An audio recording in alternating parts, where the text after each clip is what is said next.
Ang istorya ko sa inyo ay tungkol sa nakakatuwang maglola. Isang araw, nagkwekwentuhan ang maglola.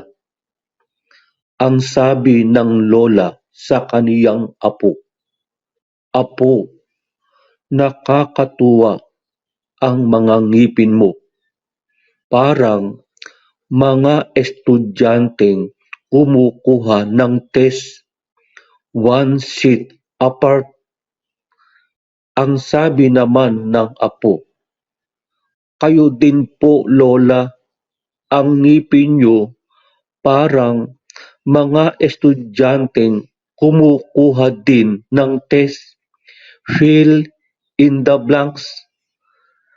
Ang sagot naman ng lola, "Okey lang apo ang ating mga ngipin, kaysa naman sa mga ngipin ng lolo mo, parang mga estudyanteng tamad, lahat absent, ha ha ha."